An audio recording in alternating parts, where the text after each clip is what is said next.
We got to talk about our 19-year-old Honduran migrant who climbed the border wall, hopped down, got arrested, and less than 24 hours later gave birth to an anchor baby. That's right, I say anchor baby. No, I'm not being insensitive. No, I'm not being racist. Yes, I am using the appropriate and accurate term for what this child is. Let me back up a little bit to explain what's going on so you're not quite lost in the sauce.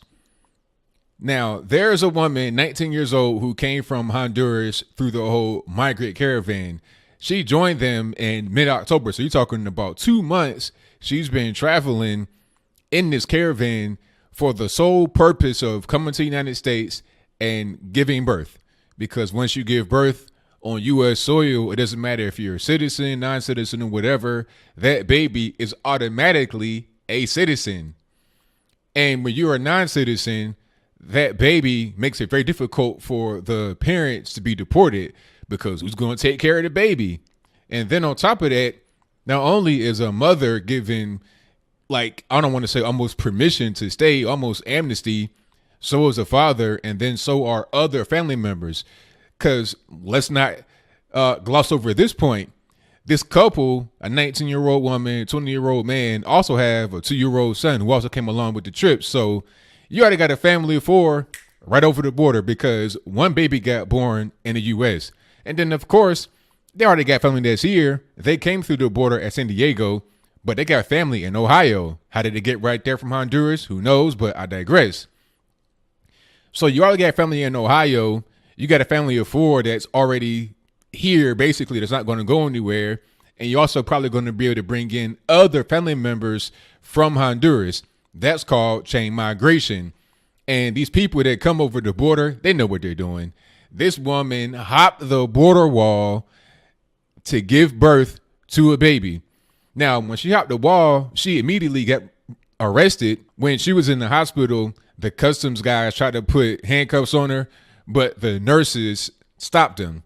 It's like, look, man, I don't care if she's giving birth to a baby, whatever. She knows what she's doing. She's not an ignorant person. All right. You're not going to travel 2 months in a so-called caravan while you're pregnant, very pregnant, because, I mean, I'm not a mathematician. I'm just saying that she gave birth on time at 9 months, 2 months ago, or 7 months. So you're 7 months pregnant in a caravan and you're becoming more pregnant day by day. And if you're pregnant, you're going to need much more care than the average person. You got to eat a lot of food. You got to get shelter in order to keep your pregnancy viable and to deliver a healthy baby. So here we are with an anchor baby. Now, this is an extreme problem, and this is another reason why we need to have that wall. The wall will not completely put an end to the anchor baby thing, but it'll definitely put a dent in the flow of these people that come over the border to do a variety of things. You got the anchor baby people, and just want to come bring their 20 family members with them because of the one child was born as a U.S. citizen. You got people that are running drugs, people that are running guns, people that are doing sexual trafficking of children, adults, slavery, all kinds of stuff that comes through that border. You also have people that come on a plane to do the whole, what they call birth tourism. A lot of Chinese people do this. They come on a plane, they're extremely pregnant, and this hospital is full of people, these Chinese women that are giving birth to these anchor babies for a variety of reasons. Again, you could have government spies from the People's Republic of China. I mean, it's a lot of different things going on with this whole system of anchor babies. And that's why Trump said he wants to put an end to it by executive order. Now, I'm not sure I was going to really be able to do that because you're talking about the Constitution. That is the 14th Amendment. You know, if you're born here in the USA, you have citizenship automatically. Now, the reason why this amendment was there is because after the Civil War, after slavery was ended, they wanted to give rights to all citizens, especially black citizens. And when I say they, I mean the federal government, because the Constitution is law of the land, regardless of what your state says. Your state has individual laws, but it cannot go over the Constitution. Okay, that's just what that is. So the 14th Amendment was for people like myself, my ancestors, way back then when it was passed, and also for former CSA citizens. That's the Confederate States of America. When that broke away and then they came back, they were given the right to vote and that type of thing. So it was for them, it was for us, it was for Americans, not for people that are just hopping the border while you about to give birth in a couple of days. Like, she literally hopped the border, hopped over the fence to give birth. If you build that wall to the heavens, build it all the way up to the sky, build it to where you can like see it from a plane, build it that high, you won't have these kind of issues, people just walking across doing whatever they want to do. But I think the best thing to do here as I close would be to have something that puts an end or stops or slows down this whole thing about birth tourism. You got Russian women, women from China, Honduras, etc., that are all giving birth to these babies, bringing their whole family over. It's not fair. It's not a righteous system.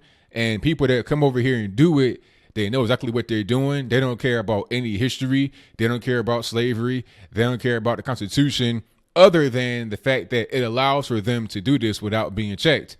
So that is pretty much all I got to say about that. What say you? How do you feel about these people hopping the border literally to have anchor babies and then their whole family follows? Like I said, they already have family in Ohio. And by the way, they were taken into custody at a certain point, but they were released.